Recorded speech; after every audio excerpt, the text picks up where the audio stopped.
recordings has already been provided. Okay, so what we are starting today is the module 6, and the question is why not module 5? Because module 5 is about binary numbers and decimal numbers, which I know that all of you are engineers and you have done a lot of this task in your DLD subject. Moreover, जहां इसकी जरूरत होगी in the IP, जो तरीका आप लोग इस्तेमाल करते थे in your DLD, उससे आसान तरीके से you will be doing it here. So there is probably no need to waste time on all of this stuff, because हम सबको ये तरीके कि अगर हमें डेसिमल दिया हो तो हम कैसे बाइनरी में कन्वर्ट कर लेते हैं, या बाइनरी है तो डेसिमल में कैसे ले जाते हैं, तो उस पर हम टाइम जाया नहीं करते and we go to the data link layer. अब क्वेश्चन ये कि why the data link layer, why this topic? The answer is simple कि आपको पता है कि हम बेसिकली द TCP/IP सूट पढ़ रहे हैं. हम TCP/IP सूट पढ़ रहे हैं और इसको आपको पता है कि इसमें 5 डिफरेंट लेयर्स हैं, स्पेशली द न्यू कमर्स. इसमें 5 डिफरेंट लेयर्स हैं, 1 2 3 4 5. Yes, the starting from the physical layer, then is the data link layer, then is the network layer, then is the transport layer, and finally is the application layer.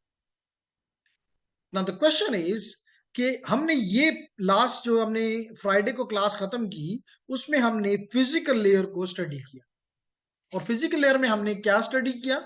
हमने देखा कि इसका काम क्या है physical layer का. हमने कहा जी इसका काम है इनकोडिंग फॉर एग्जांपल, हमने कहा इसका काम है सिग्नलिंग फॉर एग्जांपल, फिर हमने कहा कि इसमें एक इंपॉर्टेंट पार्ट है वो हार्डवेयर का है विच इज मीडिया.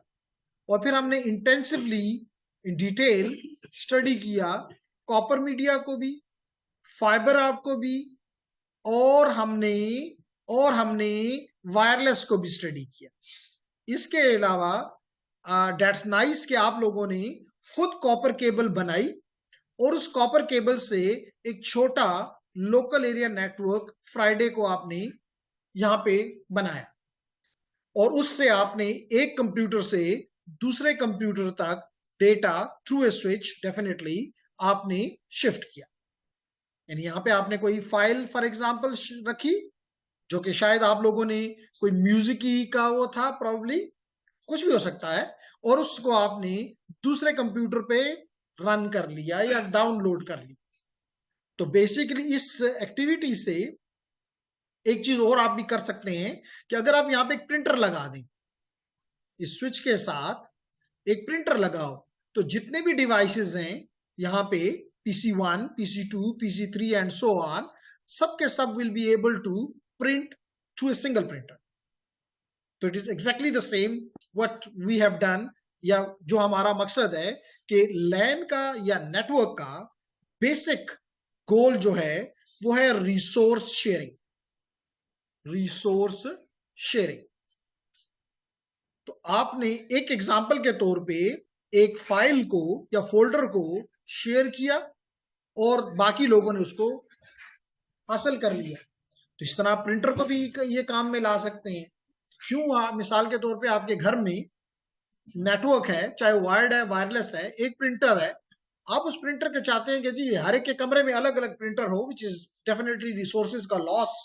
उस रिसोर्सेज के लॉस को से निकलने के लिए single printer will be more than enough for all of you. ठीक है. तो अब जब हमने ये चीजें पढ़ ली तो मेरा ख्याल से हम बिल्कुल राइट ट्रैक पे हैं कि उसके बाद हमें इस लेयर के ऊपर स्टडी करना चाहिए. ये भी आपको पता है कि यहाँ पे फिजिकल लेयर पे जो चीजें मूव करती हैं मीडिया के ऊपर, एज ए इलेक्ट्रिक इंजीनियर हम उसे कहते हैं सिग्नल्स, और कंप्यूटर साइंस के लोग उसको बिट्स कहते हैं.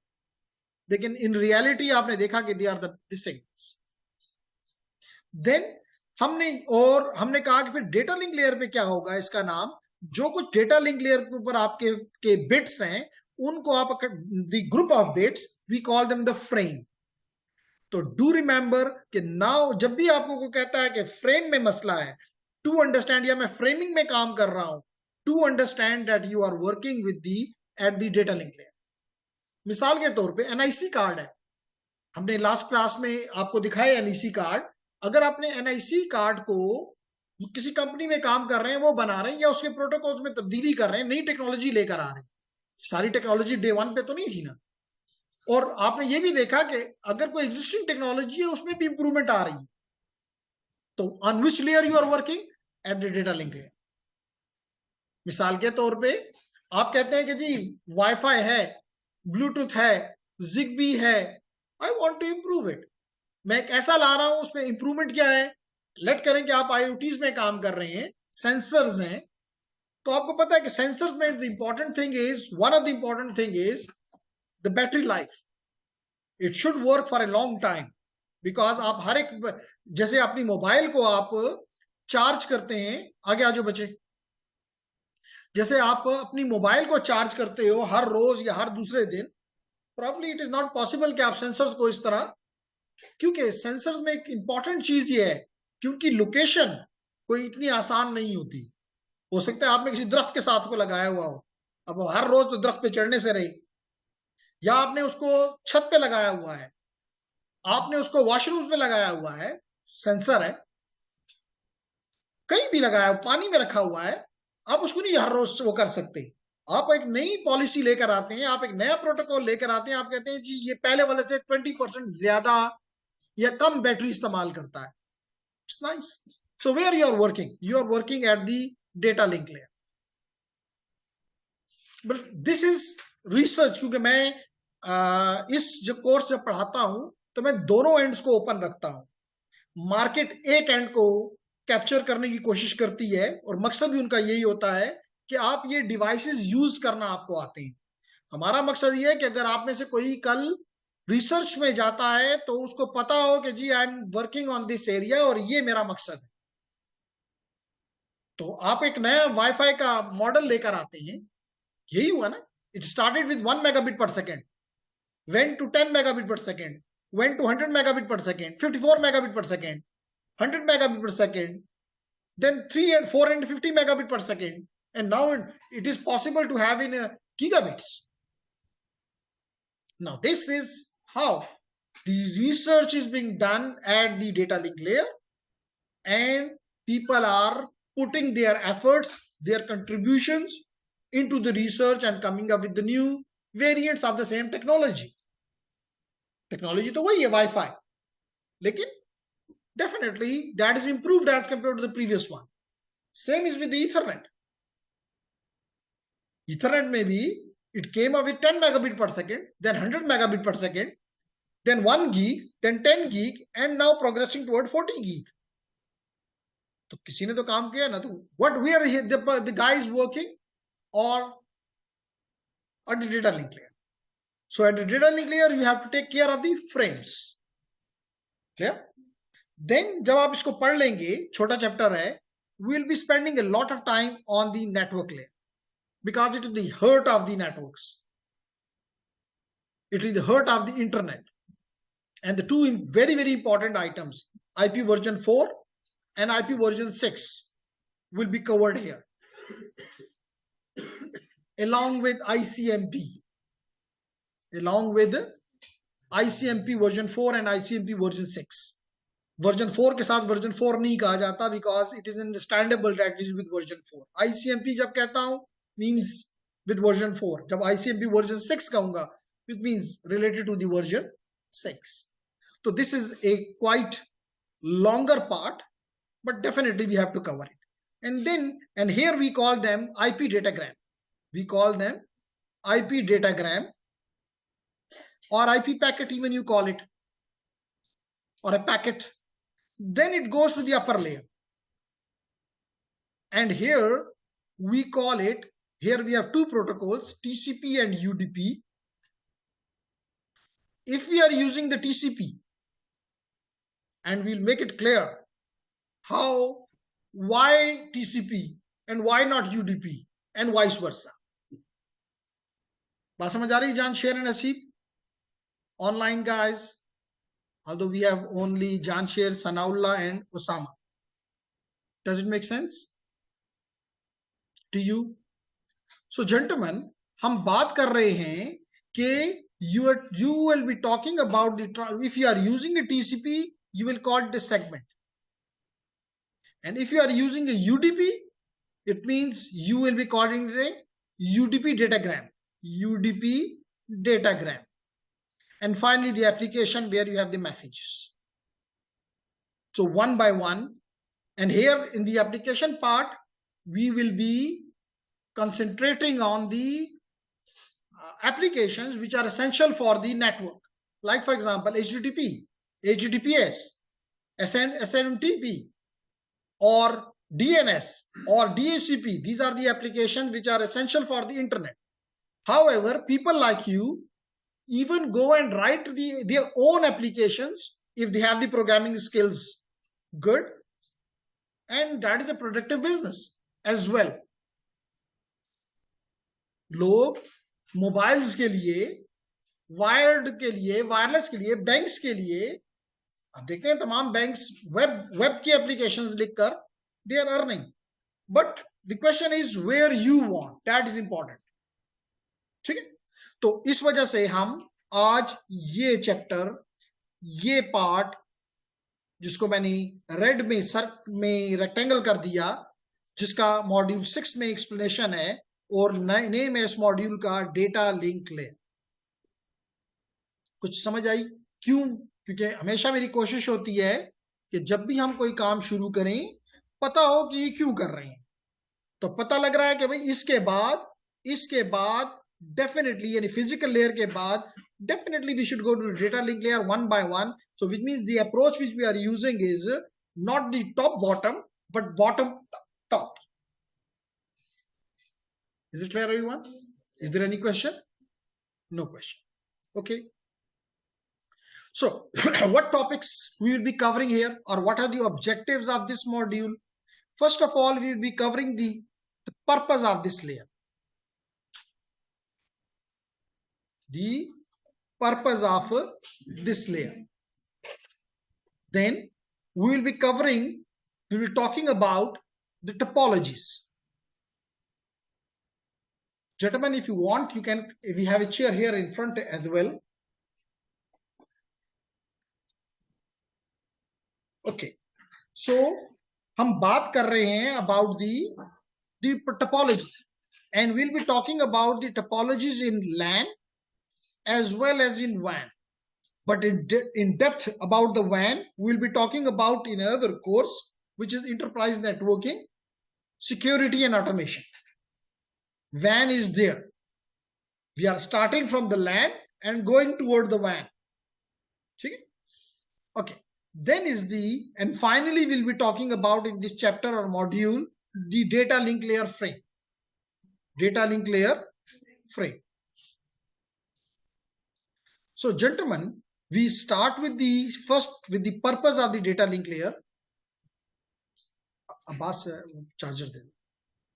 The purpose of the data link layer, and the purpose is that this is responsible for example, we have one device here. We have one device here, as you can see here, and the other device is here. It may be a client, and it may be a server, maybe a web server, maybe an email server, maybe a file server, maybe a database server, anything. And I hope that you know what is the difference between the client and the server.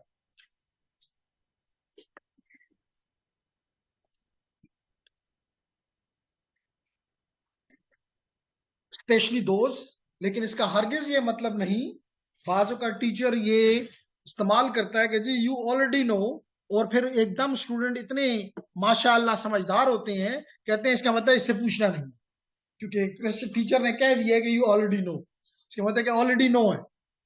लेकिन मेरा इस कहने का हरगिज ये मतलब नहीं, और आप लोग तो इसलिए भी जबरदस्त हैं कि इसमें कुछ न्यू चेहरे भी हैं, और उनके लिए अपॉर्चुनिटी है कि दे कैन, उन्होंने तो नहीं पढ़ा हुआ, तो उनकी वजह से जो पुराने हैं वो भी अपना फायदा उठा सकते हैं कि जी नहीं पता. तो इसलिए whenever you feel कि जी it is not clear, तो इस तरह गुजर जाने से कोई फायदा हरगिज नहीं. तो is it clear what mean by client and server? Anyone who is not clear with this? The answer again is, क्योंकि जुबान से बाज नहीं पूछते, चेहरे से पूछ लेते हैं। तो हम वो भी पढ़ लेते हैं, लेकिन वो कहते हैं हमने जुबान नहीं इस्तेमाल करनी। तो द आंसर इज जो भी कोई एप्लीकेशन, जो कोई काम रिक्वेस्ट करे, उसको हम क्लाइंट कहते हैं। और जो कोई भी जवाब दे, यानी उस रिक्वेस्ट को फुलफिल करे, उसे सर्वर एप्लीकेशन कहते हैं।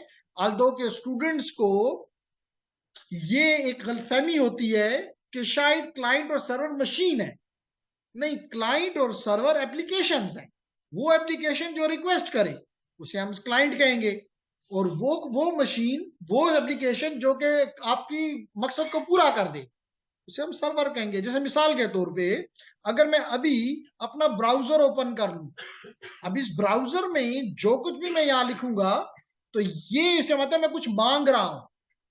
इसका मतलब है कि ये एक एप्लीकेशन है, वह browser is an application which is behaving like a client.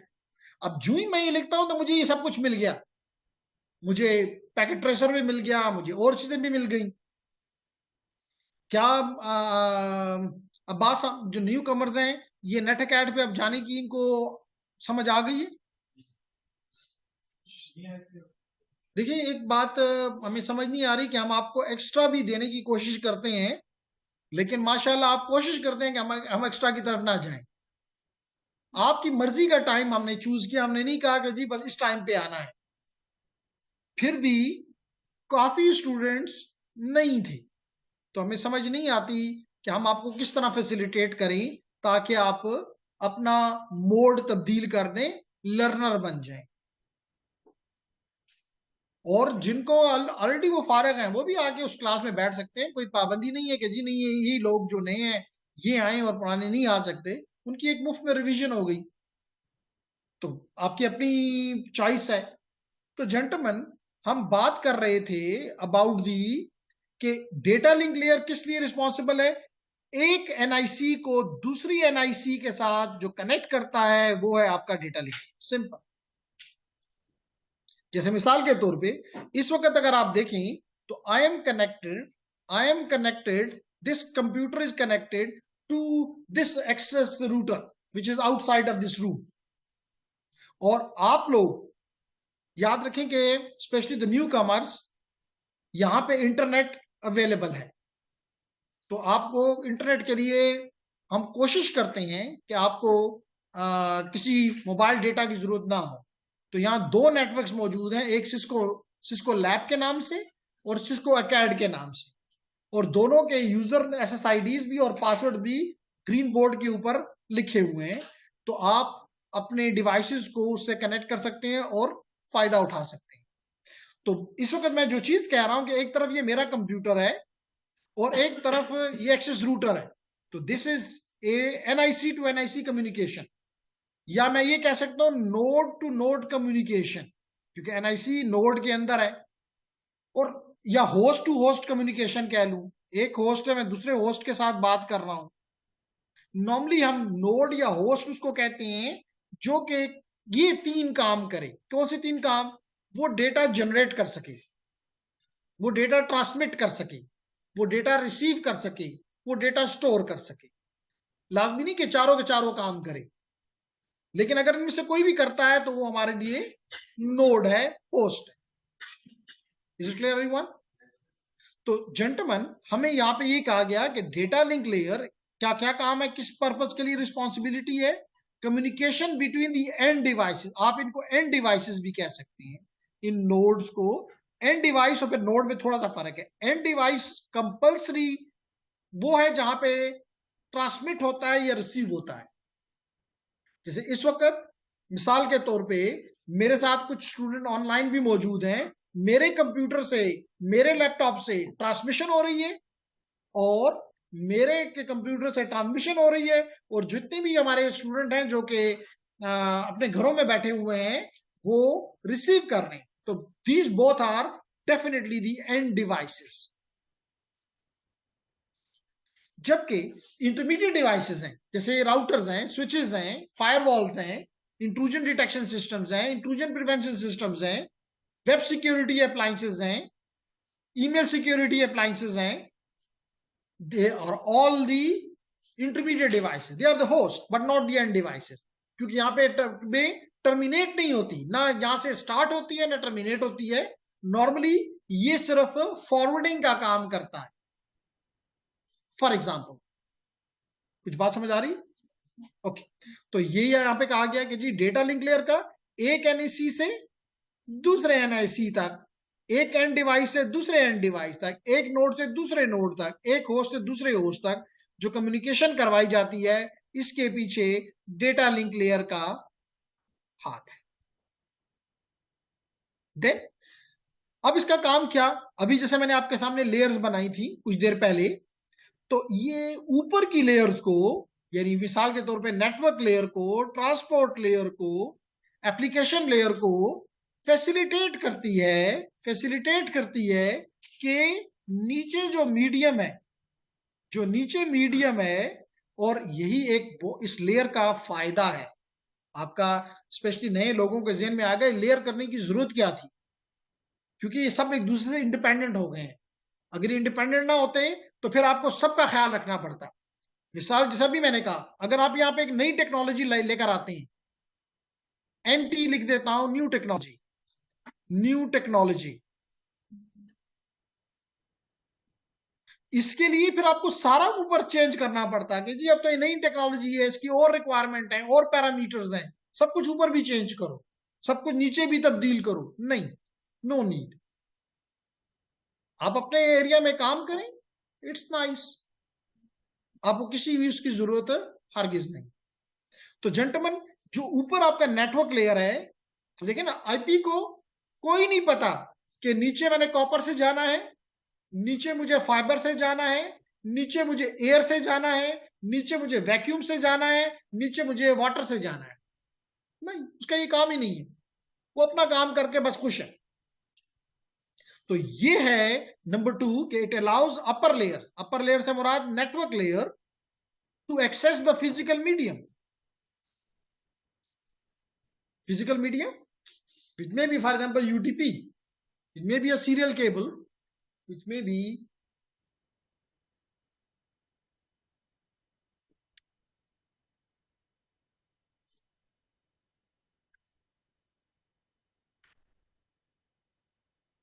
Voltage तो कम नहीं होगी. ओके, चलिए, लेकिन लगता है वोल्टेज कम है.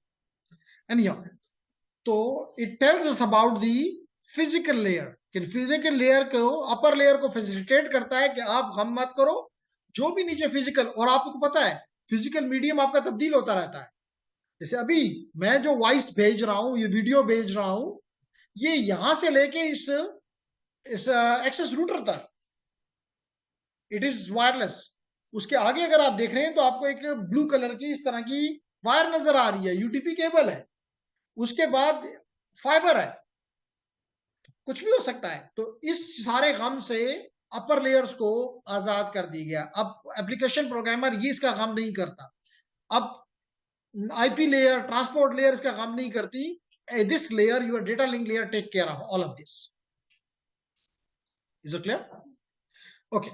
सो इसके लिए ये क्या करता है, हमने एक टर्म पढ़ी थी, इनकैप्सुलेशन, कि हर लेयर अपना हेडर ऐड करती है. जैसे अभी हमने ये बनाया, मिसाल के तौर पे हम यहाँ पे चले, आसानी के लिए 2 लेयर्स बना लेते हैं. तो जब ये layer 1 for example, layer 2 for example, जब ये लेयर इस लेयर को, जब ये लेयर इस लेयर को, लेयर 2 लेयर 1 को डेटा देगी, तो जो डेटा इसको ऊपर से मिला है, ये उसके साथ अपनी कुछ कंट्रोल इंफॉर्मेशन ऐड कर देगी. इस अमल को कहते हैं इनकैप्सुलेशन. क्या कहते हैं? Encapsulation.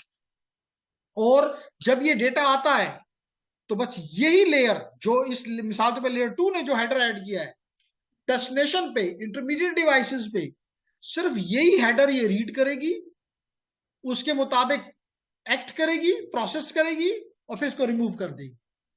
And that phenomenon is called decapsulation या डी इनकैप्सुलेशन. बात समझ आ गई? ओके, तो ये वो कह रहा है कि इसका काम एक तो ये है कि अपर लेयर्स को फैसिलिटेट करे, नंबर 2 इनकैप्सुलेशन करे, एंड नंबर 3 एरर डिटेक्शन करे। तो क्या इसके ऑब्जेक्टिव्स हो गए, टास्क हो गए? नंबर 1, इसको एंड डिवाइसेस के दरमियान कम्युनिकेशन करवाए, एंड डिवाइसेस के दरमियान, नंबर 1 पॉइंट। नंबर 2, इनकैप्सुलेशन करें, encapsulation based upon the technology. Ethernet का अपना हेडर होगा, वाईफाई का अपना होगा, ब्लूटूथ का अपना होगा, सबका एक ही हेडर नहीं हो सकता क्योंकि एक टेक्नोलॉजी नहीं है। और जब इनकैप्सुलेशन करेगा तो डी कैप्सुलेशन तो आपको मुझे लिखने की जरूरत नहीं है, डी कैप्सुलेशन तो है ही है। और थर्ड टास्क मैंने कहा ये एरर डिटेक्शन करता है। ये लेयर का काम है कि एरर्स को डिटेक्ट करे। कहने का मकसद ये है जेंटलमैन, क्या मतलब है कि एरर को डिटेक्ट करें? ओके, एरर्स को डिटेक्ट करने का मतलब ये है, एरर्स को डिटेक्ट करने का मतलब ये है, एरर्स को डिटेक्ट करने का मतलब ये है कि आपको एक कट करें, एक page, document, doc file for example आपने टाइप की, फॉर एग्जांपल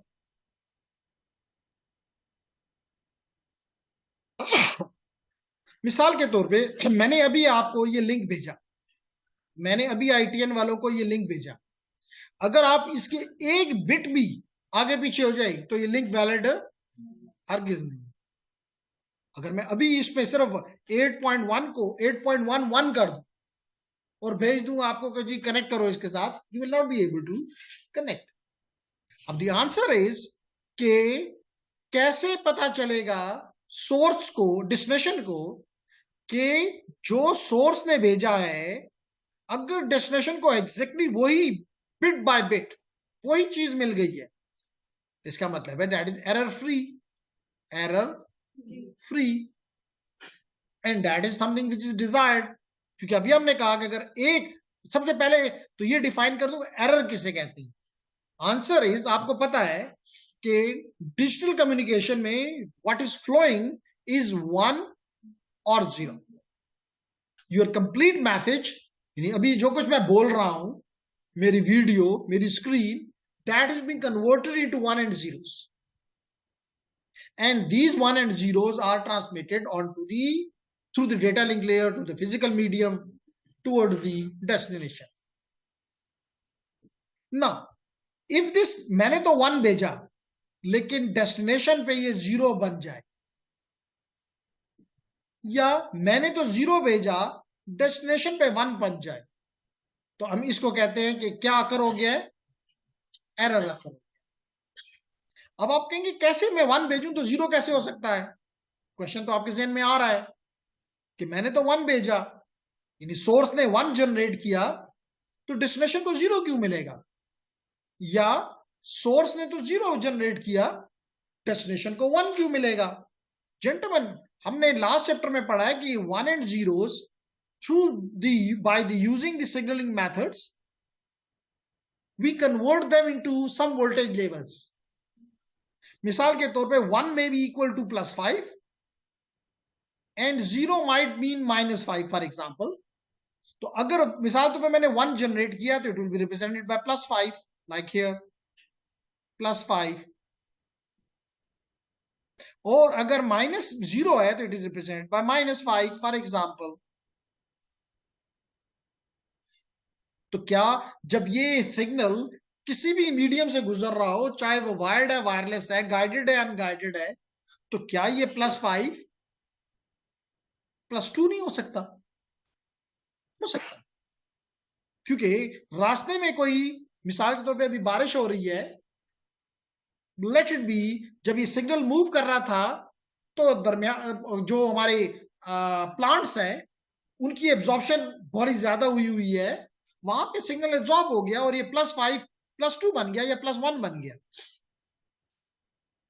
जिसकी वजह से ना ही इसको मैं 0 कह सकता हूं और ना ही इसको मैं 1 कह सकता हूं, क्योंकि अब तो ये है, क्योंकि हम डेफिनेटली ये नहीं एज्यूम करते कि +5 है तो +5 ही पहुंचेगा, लेकिन हो सकता है कि आप ये लाइन यहां पे लगा दें कि हर चीज +3 से ऊपर विल बी कंसिडर्ड एज 1 और हर चीज -3 से नीचे विल बी कंसिडर्ड एज 0।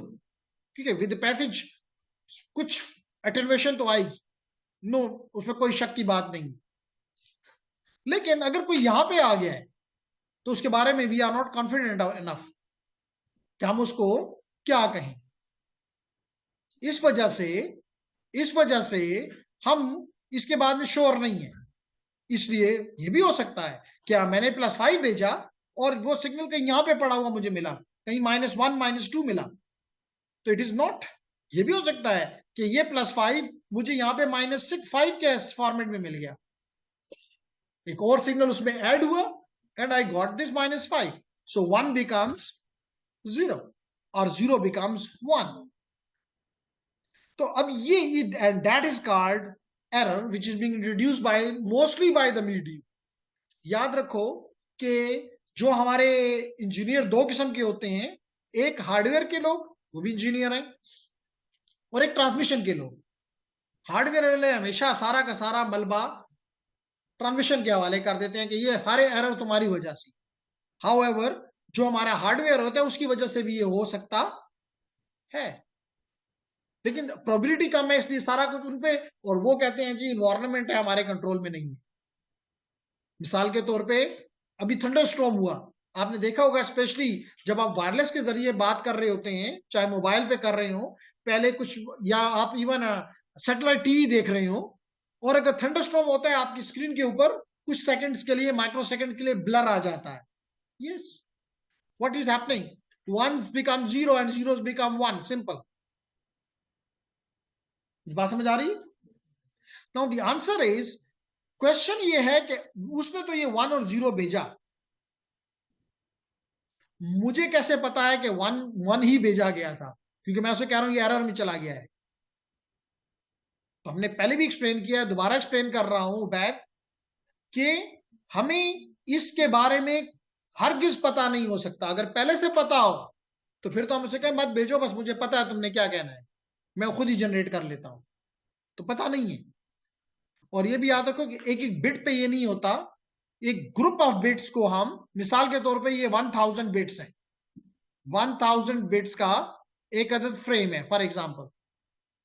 आपको ये पता चलता है कि इसमें एक या एक से ज्यादा बिट्स बदल चुकी हैं, लेकिन कौन सी नहीं पता। Is there any question? ठीक है, तो हमें इसमें से हो सकता है 10th बिट बदल गई हो, 50th बिट बदल गई हो सकता है 999 बिट बदल गई हो, we don't know, but we only know that some corruption has been done, some corruption has been done. बस ये हो जाए तो हम कह देते हैं हमने एरर को डिटेक्ट कर लिया है, हमने अपना काम पूरा कर लिया। Is it clear? Okay, now is the, किस तरह पता चलेगा कि बदल गया है, थोड़ा सा बता दूं, क्योंकि अगर मैं ये कहूं कि कोई जादू की जड़ी है, हम वो जादू की छड़ी इस 100 बिट्स के ऊपर रखते हैं, रेड हो जाए तो समझो एरर है, ग्रीन हो जाए तो समझो एरर नहीं है। या यहाँ पे कोई पीर साहब बैठे हुए हैं, वो कहते हैं बस ये इसमें एरर है और इसमें एरर नहीं है। तो ऐसी साइंस तो ऐसी कोई बात नहीं मानती, और है भी नहीं। तो इसके पीछे एल्गोरिथम्स होते हैं। जैसे मिसाल के तौर पे सबसे आसान अगर मैं एग्जांपल दूं, इवन एंड ऑड पैरिटी की, आल्दो इस लेयर्स के ऊपर मोस्टली जो एल्गोरिथम इस्तेमाल होते हैं उसका नाम है CRC, cyclic redundancy protocol. Cyclic redundancy protocol क्यों? क्योंकि पावरफुल है। जैसे अभी मैं आपको आसान एग्जांपल अगर दूं, जो कि है पैरिटी चेक की, पैरिटी चेक या चेकसम। क्या होता है यहां पे, जेंटलमैन, यहां पे होता ये है पैरिटी चेक में कि आप 7 बिट्स यूजर के डेटा में से 7 बिट उठाते हैं। मिसाल के तौर पे जो मर्जी आप कहें 101100 1234567 ये 7 बिट्स हैं। जेंटलमैन आप मुझे बता सकते हैं कि इसमें वंस कितने हैं? 4। अगर आपने इवन पैरिटी यूज करनी है तो ऑलरेडी इसमें इवन नंबर ऑफ वंस हैं, तो मैं 8 बिट ग्रीन में इसके साथ 0 ऐड कर देता हूं और ट्रांसमीटर की तरफ रिसीवर की तरफ भेज देता हूं। इज्यूम करें कि इसमें से 1 बिट तब्दील हो गई, कोई भी बिट आप मुझे कहें कि जी इसको तब्दील कर दो, मैं अभी आपके सामने कर देता हूं। तो अगर मंसूर ये कहे कि जी इस बिट को तब्दील कर दो तो क्या बन जाएगा? 11110010 यही हो जाएगा ना। अब इसकी अगर आप पैरिटी चेक करें तो 2 4 5 तो it should have been 1 but it is not. इससे यह पता चला कि कहीं तब्दीली है, कहां है नहीं पता। पहले 4 थे 1, अब 5 है। कौन सा बिट 0 से 1 हुआ? सॉरी हमें नहीं पता। तो इस किस्म का एल्गोरिथम, इसको जो ये जो एक्स्ट्रा बिट हम एक या एक से ज्यादा ऐड करते हैं, इनको हम कहते हैं रिडंडेंट बिट्स। क्या कहते हैं? Redundant bits. तो अब होता क्या है, हम थोड़ा सा इसको देखते हैं जेंटलमैन कि एरर डिटेक्शन किस तरह करता है। तो होता यह है कि सोर्स अपनी बिट्स पैदा करता है और इसके ऊपर कोई एल्गोरिथम इंप्लीमेंट करता है जिससे रिडंडेंट बिट्स जनरेट हो जाती। जैसे यहां पे ये रिडंडेंट बिट जनरेट हुई और हम अपने सोर्स का डेटा और रिडंडेंट बिट्स दोनों को इकट्ठा करके डेस्टिनेशन की तरफ भेज देते हैं। डेस्टिनेशन की तरफ भेज देते। अब होता क्या है, डेस्टिनेशन के पास जब ये चीज पहुंची तो उसने इस डेटा को लिया, इस ग्रीन पार्ट को लिया, इस ग्रीन पार्ट को लिया और दोबारा इसके ऊपर यही एल्गोरिथम अप्लाई किया, तो यहां भी रिडंडेंट बिट्स निकल आएंगी। अगर ये रिडंडेंट बिट्स और ये रिडंडेंट बिट्स सेम है, अगर ये और ये सेम है, इसका मतलब है कि कोई इस डेटा में जो ट्रांसमिशन के बाद कोई तब्दीली नहीं, एरर फ्री। और अगर ये दोनों एक दूसरे के सेम नहीं है, इसका मतलब कहीं गड़बड़ है। कहां है? सॉरी नहीं पता, कम से कम ये पता है कि ये चीज ठीक नहीं है। अगर इसको एप्लीकेशन को दिया तो पूरी एप्लीकेशन का डेटा गार्बेज हो जाएगा, क्योंकि अभी आपने कहा कि अगर उस लिंक में एक बिट भी आगे पीछे हो जाए तो वो लिंक वैलिड नहीं होगा। इसी तरह बाज़ औक़ात आप फाइलें डाउनलोड कर लेते हैं, बड़ी बड़ी फाइलें डाउनलोड कर लेते हैं, क्लिक करते हैं कि खोलो, कहता है जी है इसमें एरर है। हो सकता है एक बिट में एरर आया हो। अब जकी ये भी पूछ रहा है कि जी फिर जब ये एरर डिटेक्शन मेथड मौजूद है तो फिर कैसे ये मुमकिन है कि फिर भी फाइल में एरर आ जाए? कि हमने तो कहा है कि हमने एरर डिटेक्शन मेथड्स इंप्लीमेंट किए हैं और एक जगह पे नहीं मल्टीपल जगहों पे इंप्लीमेंट किए हैं। इसका मतलब है कि 100% एरर फ्री होना चाहिए नहीं, हर एक प्रोटोकॉल के, हर एक एल्गोरिथम की कुछ लिमिटेशंस होती हैं। अगर वो लिमिटेशन क्रॉस हो जाए किसी भी वजह से तो सिस्टम उसको डिटेक्ट नहीं कर सके। जैसे मिसाल के तौर पे अगर यहां पे एक बिट की बजाय, जैसे अभी मंसूर ने कहा ये बिट चेंज कर दो, तैयब ने कहा जी मेरी मर्जी की कि ये बिट भी तब्दील कर दो, मैंने कर दिया क्योंकि अब तैयब भी बात भी माननी पड़ेगी, मैंने इसको भी 1 कर दिया। चेंज का ये मतलब है ना कि 0 तो 1 कर दो। अब यहाँ पे कितने वंस हैं? Double double double 6। यहाँ पे क्या होना चाहिए? 0 और 0 ही है। इसका मतलब कि 2 बिट का एरर जब आया तो मेरा ये सिस्टम फेल हो गया। इसका मतलब हर प्रोटोकॉल की, हर एल्गोरिथम की कोई ना कोई रिस्ट्रिक्शन, कोई ना कोई लिमिटेशन है। अगर वो क्रॉस हो जाए तो नहीं कैप्चर हो सके। बात समझ आ रही?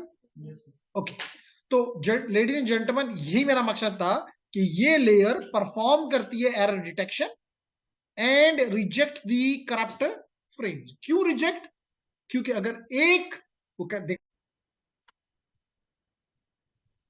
ओके, तो हम बात कर रहे थे कि ओके, हमारे पास एज्यूम करी कि 10 गीगा बाइट्स की एक फाइल है। आजकल के जमाने में इतनी बड़ी फाइल होना कोई आम बात है, कोई अनकॉमन प्रैक्टिस नहीं है।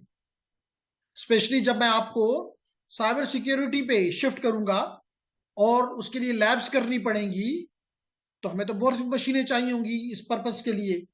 अब एक काम तो ये है कि हम आपके पेरेंट्स को कहें कि बच्चों को माशाल्लाह 10 कंप्यूटर ले दो,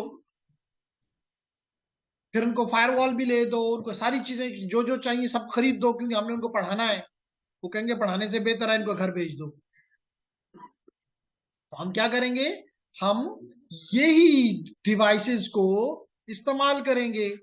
हम इन्हीं डिवाइसेस को इस तरह इस्तेमाल करेंगे, इंटरनेट ऑफ थिंग्स, इंशाल्लाह soon. For a timing don't say it. Okay, तो हम बात कर रहे थे कि अगर आप इस मशीन को देखें, एक या आपके सामने एक मशीन नजर आ रही है ना, लेकिन अगर आप गौर करें तो इसके अंदर कितनी मशीनें हैं? 1 2 3 4 5। देखिए मेरे स्टूडेंट को याद भी होगी 5, क्योंकि मैं लेजी इतना हो गया हूं कि छठी मशीन डाल ही नहीं रहा। तो 5 मशीनें ये, एक विंडोज, टोटल कितनी होगी? 6। चलिए जी, अच्छा है कि 6 मशीनें तो नजर आ गई। अब हम यहाँ पे मुझे जरा दिखाएं कि VMware कहां पड़ा हुआ है। इसके आसपास है नहीं? इसके पीछे आ गया है। हम इसको भी साइड पे लाइक कर लेते हैं जी। यहाँ भी देख लेते हैं कि कोई है इसके अंदर भी कि नहीं। चलें जी, यहाँ भी कुछ, तो यहाँ पे इवेंट जीप नजर आ रहा है, इसके अंदर भी हमारे पास पॉसिबिलिटी है। तो कहने का मकसद ये हुआ लेडीज एंड जेंटलमैन के मल्टीपल मशीन्स हैं। एक ही मशीन के अंदर हमारे पास मल्टीपल मशीन्स हैं। अब इन मल्टीपल मशीन्स के साथ हम अपने नेटवर्क्स बनाएंगे, उन पे अपनी प्रैक्टिस करेंगे। तो अब प्रॉब्लम ये है कि अगर मैं यहाँ पे अगर कोई एक बिट भी एक से दूसरे तक, चाहे वो 10 गीगाबाइट्स का, तो इसलिए मैंने आपको ये साइट्स पे लेकर गया कि मैं आपको 3-4 गीगाबाइट्स की फाइल हवाले करूंगा कि ये पकड़ो और अपने पास ले जाओ। ये इमेज है फलाने ऑपरेटिंग सिस्टम का, या फलाने राउटर का, या फलाने स्विच का। इसको अपनी मशीन के ऊपर इंस्टॉल कर लो, ऐसे लगेगा जैसे आपके हाथ में ये रियल स्विच मौजूद है। तो फिर रियल स्विच, पेरेंट्स को कहने की जरूरत नहीं होगी कि हमें स्विच खरीद के दो, हमें राउटर खरीद के दो, हमने नए ऑपरेटिंग सिस्टम है। अभी तो हम iOS पे काम कर रहे हैं ना, जो इनके अंदर जो ऑपरेटिंग सिस्टम है सिस्को का, उसका क्या नाम है? iOS, internet working operating system. लेकिन ये तो एक है। जैसे विंडोज के आपको पता है कि मल्टीपल ऑपरेटिंग सिस्टम्स हैं। विंडोज 8 भी है, विंडोज 7 भी है, विंडो मी भी है। ठीक है, कुछ ऑब्सोलीट हो चुके हैं, लेकिन है तो सही ना। विंडो 11 भी है। इस तरह सिस्को की भी मल्टीपल ऑपरेटिंग सिस्टम्स हैं। और अगर आपने ऑर्गेनाइजेशन में जाके काम करना है, आपने डेटा सेंटर्स में जाके काम करना है, आपने क्लाउड में जाके काम करना है, तो you have to deal with multiple operating systems. कोई इसमें हैरत की बात नहीं है। आप नहीं कह सकते मुझे तो एक का पता है, बाकियों का आप खुद संभालें। क्यों जगी? कह सकते हैं? नहीं कह सकते। For this what is desired? Desire ये है कि हमें, अब हम ये भी नहीं कर सकते कि हर एक का अलग अलग स्विच सिस्को को हमें भिजवाओ। Then I will help you कि जी I give you the image, install it on your computer. How? That's simple, that easy, and do your practice and show to the world कि जी I have the experience of working with these different flavours. ठीक है, तो इसमें अगर आपको आपको अब नजर आ रहा है कि इट इज 10 गीगाबाइट्स यानी 10 billion bytes which is equal to 80 giga bits. अगर इसमें एक बिट भी खराब है तो ये सारा का सारा गार्बेज है। इसलिए उस पार्ट को किसी भी सूरत नहीं ऐड करना अपने कंप्लीट उसमें, जहां पे आपको ये है कि जी सबको गार्बेज कर देगी। जैसे आपके पास लेट करें पूरी एक यूनिवर्सिटी इस कमरे जितनी पानी का टैंक है, अगर आप उसमें जस्ट एक कप ऑफ वाटर गंदा पानी उसमें मिला दें तो ये सारा साफ पानी भी क्या हो जाएगा, गदला कराएगा माना जाएगा। ये तो मैंने पूरा कप कहा, इवन इस कप का 1/10 पार्ट भी आप अगर उसमें ऐड कर दिया गया वो पानी साफ नहीं रहा। तो यहां पर भी अगर एक बिट भी उसमें गलत चली गई, एरर में चली गई, वो सारी की सारी फाइल करप्ट तस्वर की जाएगी। इसलिए इस लेयर का काम है कि करप्ट फ्रेम्स को क्या कर दे, रिजेक्ट कर दे। डिटेक्ट करने के बाद रिजेक्ट कर दे, ना ऐड करे डेटा में। Is it clear? एक मिनट कीजिएगा।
बिकॉज मैं इंजीनियर्स को पढ़ा रहा हूं और इंजीनियर्स के लिए वास्ट नॉलेज स्किल्स सेट बड़ा चाहिए, लेकिन एटलीस्ट आपको एक आइडिया मिल जाता है। जो यहाँ की स्लाइड्स हैं एग्जैक्टली डिटो कॉपी है इस मटेरियल से जो कि आपको अवेलेबल हो जाता है।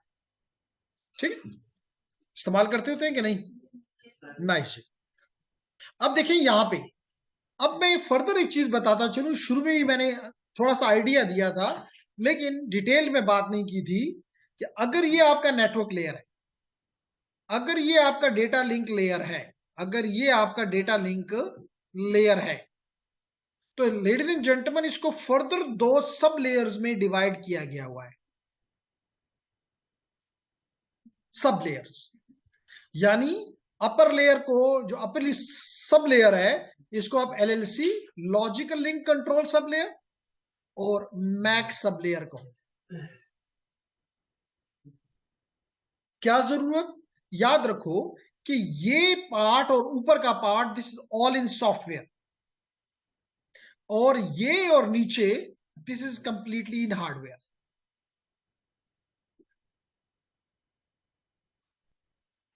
है कोई जिसको सॉफ्टवेयर और हार्डवेयर का भी पता नहीं? आई डोंट थिंक, लेकिन कहने में कोई हर्ज नहीं है।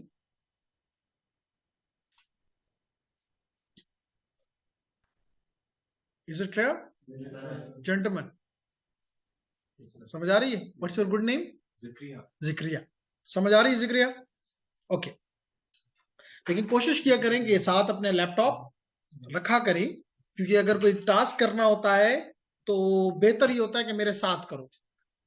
और उससे सेकंड नंबर ये है कि कम से कम घर जाके रिकॉर्डिंग को देख के और उसको इम्प्लीमेंट कर लो। और थर्ड कोई भी नहीं है, थर्ड ये है कि बिल्कुल ना करो तो फिर फायदा नहीं। फिर आप अपना टाइम यही वक्त हॉस्टल में घर में आराम कर सकते थे और मुझे भी अपॉर्चुनिटी दे सकते थे कि सर आप भी आराम करें। तो अगर हमने ये डिसाइड किया है कि नहीं हम कुछ बेहतर करना चाहते हैं तो फिर हमें फोकस होना पड़ेगा। ठीक है, तो हमने क्यों ये दो लेयर्स बनाई, इसको दो में क्यों डिवाइड किया सब लेयर्स में? आंसर ये है कि हमने अपर लेयर्स को इससे फारग कर दिया कि ये लेयर उस अपर लेयर से बात करेगी और उसके मुताबिक अपर लेयर जो है वो इसके मुताबिक डेटा इसको देगी एलएलसी को, और एलएलसी इसके मुताबिक मैक को दे देगा। मिसाल के तौर पे अगर आपका यहाँ पे क्लासिकल ईथरनेट है मैक, इसका मतलब है कि ये कहता है कि 1500 बाइट से ज्यादा हरगिज बर्दाश्त नहीं होंगे। लेकिन आप आगे जाके पढ़ेंगे कि नेटवर्क लेयर में ये यहां तक कैपेबिलिटी है कि 65,535 बाइट्स का डेटा एलएलसी को और मैक को दे सकता है। अगर ये 65,000 तो क्या 10,000 भी दे तो क्या ये मैक इस स्टैंडर्ड के मुताबिक बर्दाश्त कर सकेगा? हरगिज नहीं। तो ये एलएलसी मैक से बात करके ये बात इस तक पहुंचा देगी कि 1500 से ज्यादा हरगिज नहीं।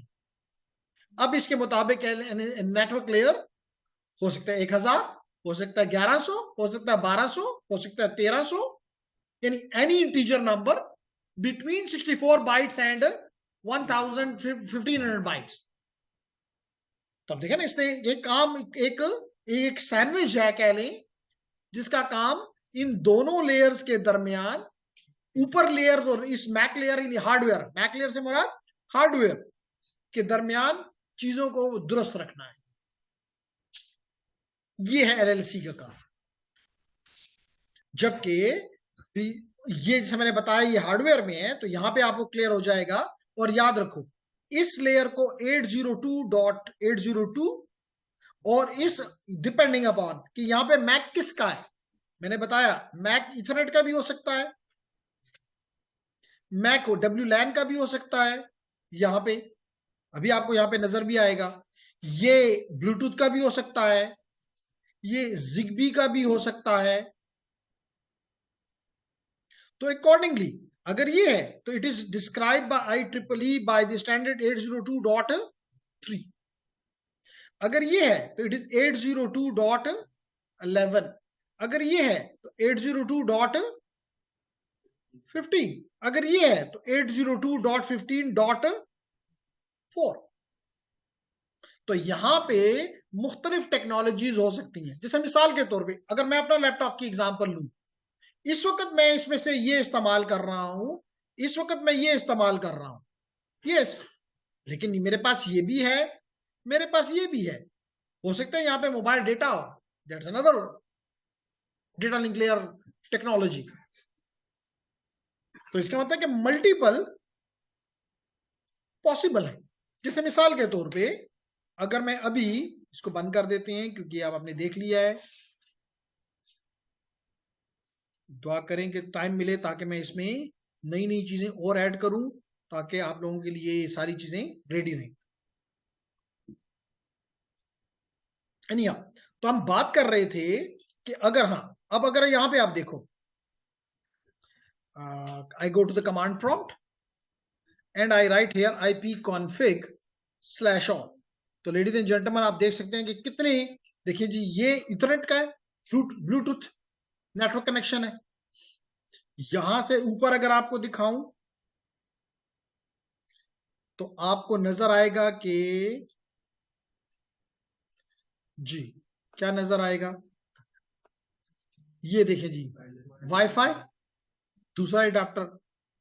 और आगे चलते हैं, कहता है कि जी VMware का नेटवर्क एडाप्टर है, ये तीसरा हो गया जो कि VMware, अभी मैंने VMware बंद किया है आपके सामने। फिर कहता है कि जी एक और है जो कि एक और भी है VMware का एडाप्टर, ये वर्चुअल एडाप्टर्स हैं। फिर कहता है कि एक वायरलेस लैन का एक लोकल एरिया कनेक्शन है, and so on. So multiple interfaces or NICs are there. Ethernet adapter 2, Ethernet adapter 1, and so on. So a single computer machine can have multiple NICs, data link layers. So your application has to choose among them. अब ये LLC ने कहा कि अच्छा इस वक्त wifi है, wifi को उसने के मुताबिक यानी एयर के मुताबिक WLAN के मुताबिक नेटवर्क लेयर से चीजें ले रही है और नेटवर्क लेयर की और उसको दे रही है.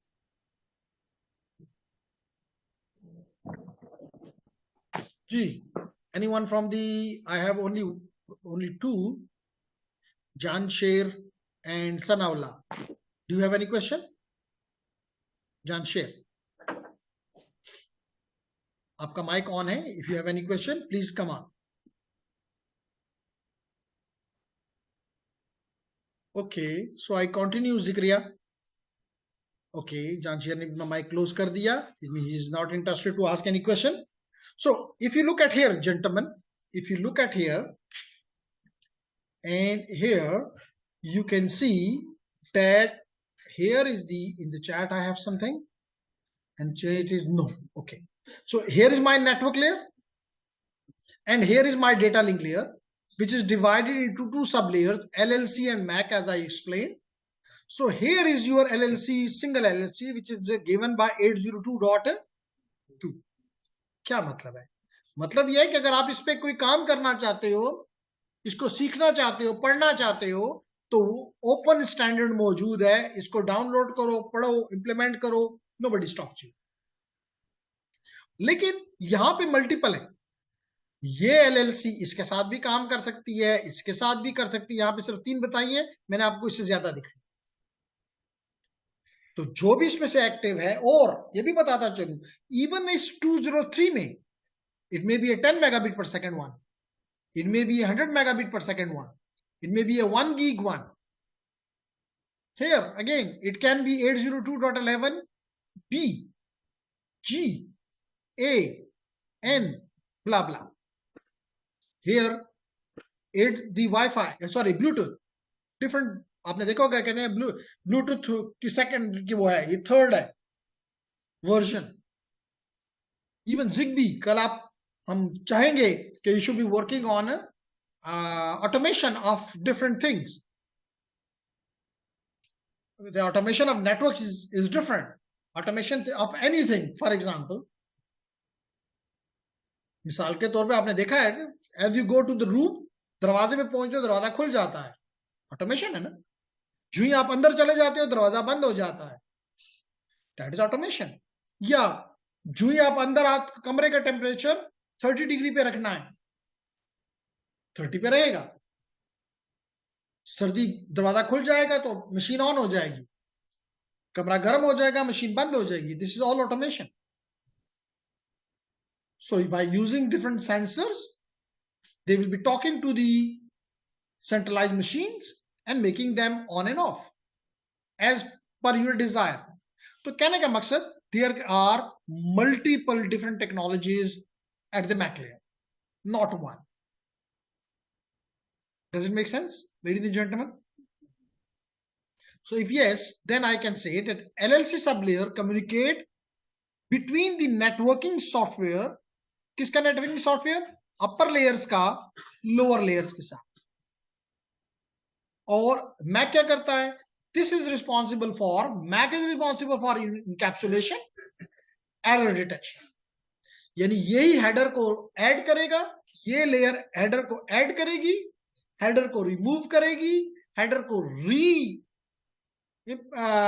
अप्लाई करेगी, और एरर डिटेक्शन का काम, ये जो कुछ मैंने बताया, ये सारा इस सब लेयर का कारनामा है. तो देखिए इसने लिखा भी है कि इसका काम इनकैप्सुलेशन भी है, डीकैप्सुलेशन भी है, एरर डिटेक्शन भी है, और एक और भी है, मीडियम एक्सेस. जैसे मैंने लास्ट टाइम आपको CSMA-CA बताया, CSMA-CD फॉर एग्जाम्पल, और CA, दैट इज हियर.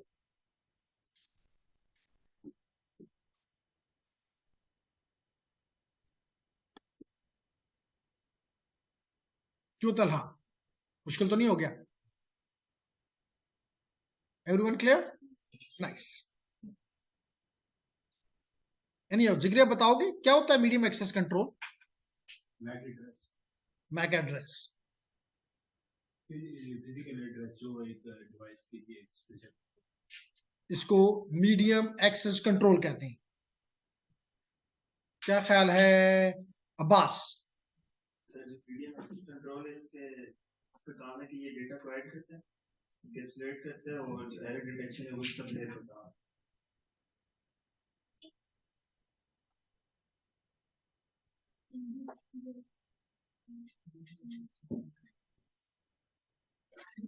अना यही है। Sir, I think collision detect करना के मतलब at a time एक से ज्यादा डिवाइस जो मैच ना हो। The आंसर है जिक्रिया का तो बिल्कुल गलत। मैंने मैक एड्रेस नहीं पूछा, तो आप मुझे मैक एड्रेस क्यों? मैं तो कह रहा हूँ मीडियम एक्सेस कंट्रोल मैक। अच्छा, आपने इस तरह एमएससी बना दिया, तो हर किस नहीं। MAC address is different, that is 48 bit address, वो अलग है। ये मैं कह रहा हूं मीडियम एक्सेस कंट्रोल। तो अब्बास को ये कहना चाहिए था कि आपके पास मीडियम नहीं, इस लेयर नहीं, फिजिकल लेयर के ऊपर डेटा डालना है। अगर फिजिकल मीडियम शेयर्ड है तो फिर ख्याल रखना होगा कि मेरा डेटा किसी और के साथ कहीं कोलाइड तो नहीं कर रहा, और अगर कर गया है तो क्या करूं? That is the job of the medium access control. हाँ, अगर मेरे लिए ये रोड मेरा है सिर्फ, तो फिर मीडियम एक्सेस कंट्रोल का काम मिनिमम है। जैसे मिसाल के तौर पे आप लोगों ने जब नेटवर्क बनाया फ्राइडे को, तो रिजा तो नहीं थी मेरे ख्याल से। मेरे ख्याल जुम्मे को छुट्टी करती है, घर जाती है क्या हॉस्टल में? चले फिर रिजा से नहीं पूछते, आप थी। तो फिर कौन सा मीडियम एक्सेस कंट्रोल की जरूरत थी आपके नेटवर्क में जो आपने बनाया? जी बिल्कुल, लैन के अंदर जरूरत नहीं थी? जरूरत थी। कहां पे जरूरत थी?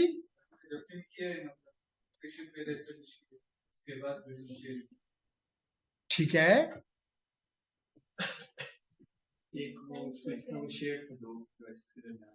एक स्विच दो डिवाइसेस के दरमियान में शेयर था। इसका मतलब है कि शेयर्ड मीडियम था ताकि कोलाइड ना करे। What's your name? Sania. Sania क्या क्या ख्याल है? ये अब्बास है तो सीनियर, 5th सेमेस्टर में, 3rd, फिर तो जूनियर हो, फिर तो कुछ भी कह सकते हो। मैं सबसे ज्यादा खुश 3rd वालों पे हूं। They have plenty of time but use this time constructively। और जो लोग अभी 7th 8th सेमेस्टर में हैं, हम उनको हेल्प आउट तो करना चाहते हैं बट टू लेट है। अब मसला ये है कि वी अंडरस्टैंड कि आपके पेरेंट्स एक हद तक आपके साथ भागेंगे, बाद में आपको कहेंगे बच्चिया स्पेल स्काला उशू बस का ना।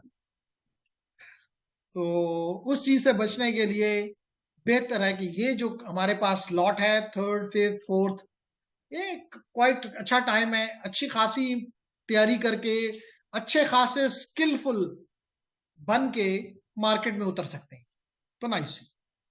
तो सवाल ये था, आपका ये जो आपने किया है ये स्विच्ड ईथरनेट था, इसमें किसी हमें मीडियम एक्सेस कंट्रोल की जरूरत नहीं थी। It was not shared, the switch was not shared, there were two different ports जिनके ऊपर आपके डिवाइस लगे हुए थे। तो now this port, between this port and your computer, कोई और इस मीडियम को शेयर आपके साथ नहीं कर रहा था। अगर आपका ये एक बस होती मिसाल के तौर पे, यानी यूं होता, अगर ये यूं होता कि ये एक बस है और इसके साथ मल्टीपल डिवाइसेस यूं लगे होते, तो फिर हम कहते कि इन डिवाइसेस के दरमियान ये मीडियम शेयर्ड है। लेकिन आपके केस में एक स्विच था और स्विच के डिफरेंट पोर्ट के साथ आप कनेक्टेड थे, तो यूं आपके दरमियान इसके ऊपर इसका डेटा हरगिज नहीं जा सकता, और ये स्विच भी एक का डेटा दूसरे के साथ कोलाइड नहीं होगा। तो हम ये पढ़ेंगे कि ये स्विच क्यों नहीं करने देता, कैसे करता है, इसके अंदर बफर्स हैं, क्या है, वो हम पढ़ेंगे। अब बात समझ आ गई? Okay nice. तो इसका मतलब है कि मुझे सिर्फ पढ़ाने के साथ साथ थोड़ा सा आप लोगों के साथ इंटरेक्ट करना जरूरी है, क्योंकि आप लोगों ने ना पूछने की कसम खाई हुई है कि नहीं पूछेंगे जी, जब तक जो मर्जी कर लो। ओके, तो आगे बढ़ते हैं जी।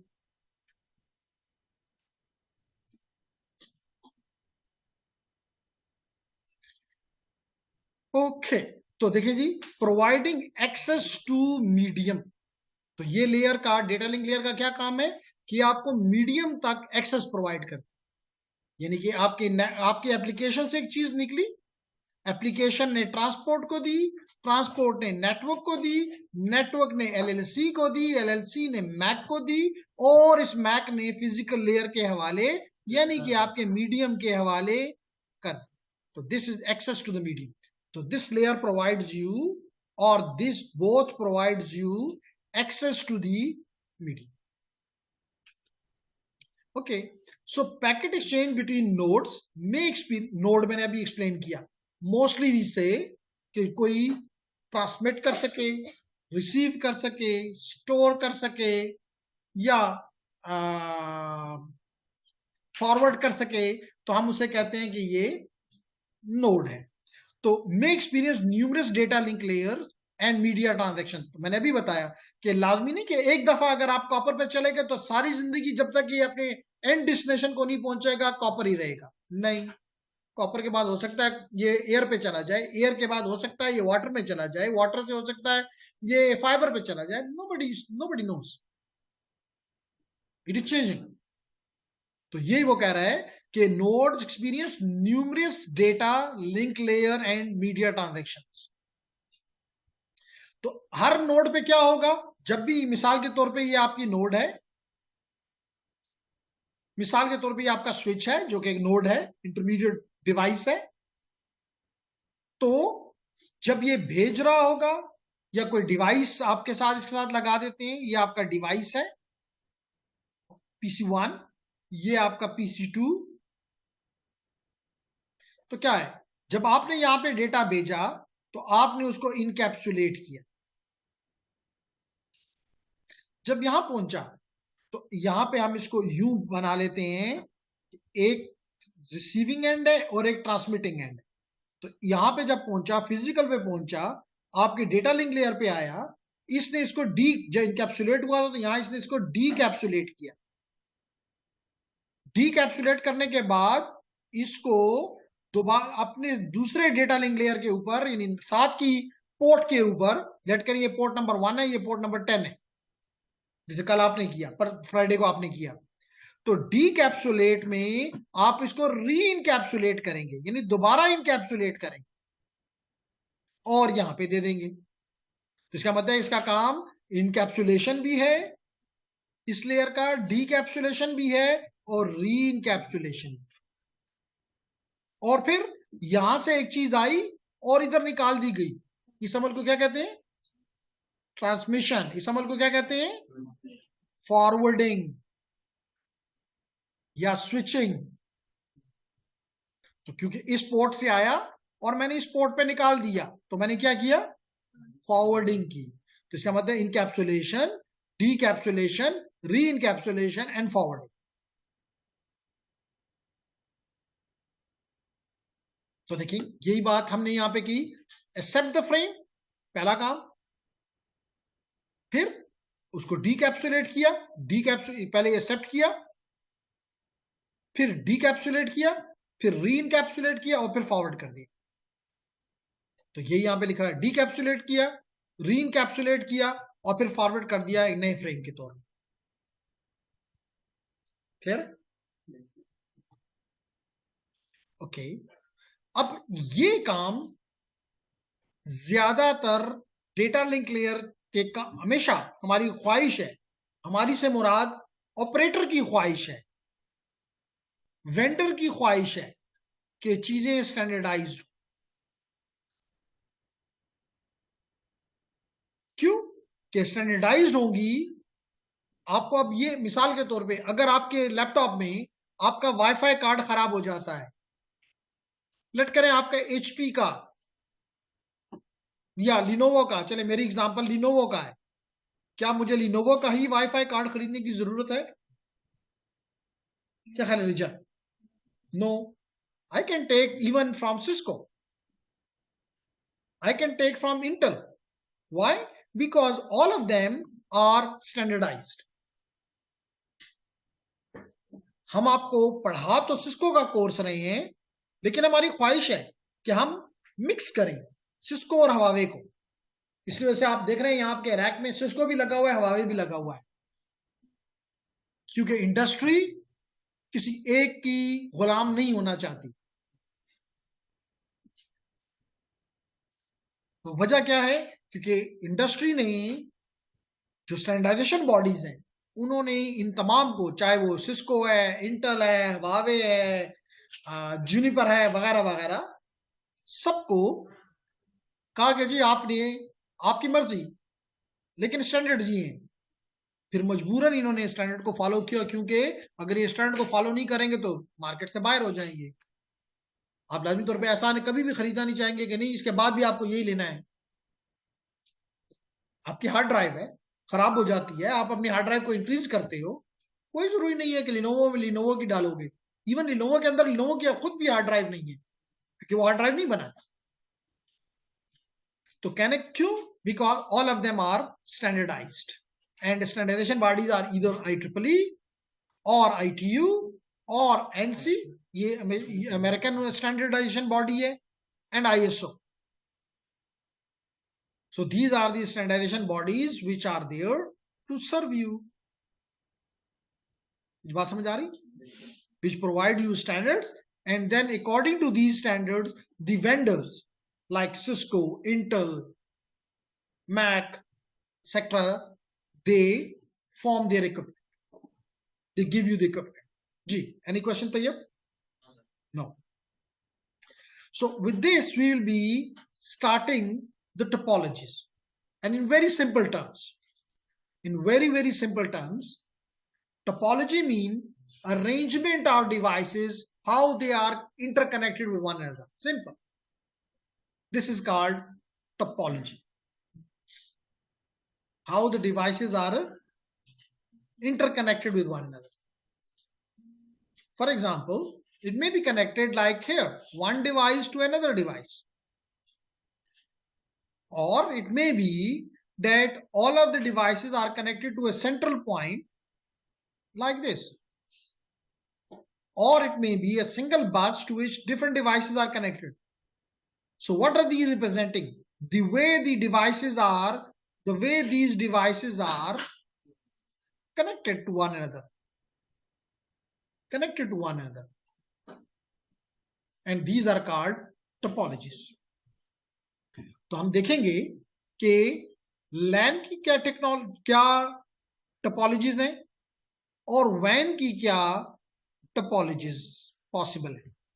मिसाल के तौर पे we'll be talking about the bus topology, we will be talking about the star topology, we will be talking about the extended star, we will be talking about the meshes to some extent, yes, but it is the WAN. So these are some of the technologies or topologies which we mostly use in the even point-to-point links. They are the, we can have in the WAN, we can have the point-to-point. Your university is connected to the, for example, to the NATM. Number two, it can be a partial mesh. It can be a fully mesh, completely mesh. Hub and spoke. So these are the different topologies in WAN and LAN. So we'll be talking about them inshallah tomorrow. But if you have any question, definitely I will be explaining the difference between the physical topology and logical topology. This is the goal of this topic number 6.2.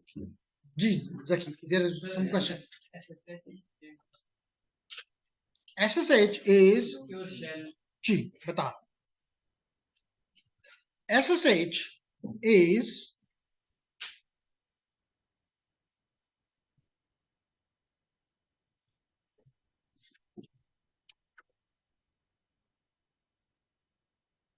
gentlemen.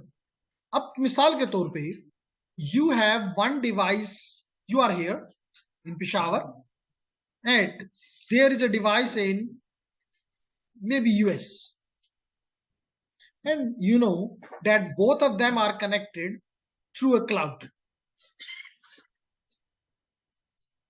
Now here in US you have a machine maybe called F1 PC. आप पिशावर से बैठ के इस तक पहुंचना चाहते हैं, यानी कमांड आप यहां से दें और एग्जीक्यूशन उसकी यहां पे हो, और आई होप कि हमने ये काम किया है. अब इसके लिए definitely you need some protocol, and either you can use the telnet for example, और यू कैन, जो आपका क्वेश्चन है, SSH. Now the difference between the two is that it doesn't have the security intact, while it is the secure, which means in the security, when I say, it is using the encryption. So whatever is being punched from here, from Peshawar PC, will go to this cloud and all of this, and will reach here. Till it reaches to the F1 PC, it will be encrypted, and it will be decrypted here by using TLS. We will be talking about that. So it is an encryption method through which, and then it will be executed here. मिसाल के तौर पे, if it is a, for example, it is a router and you want to activate a single port, so it will be activated here. So this protocol, which is a secure one, is called SSH. Any other question? Zikriya, Ubaid, Abbas, Rija? No question? Anyone? So if there is no question, thank you very much for your time. See you inshallah tomorrow, and we're starting from here.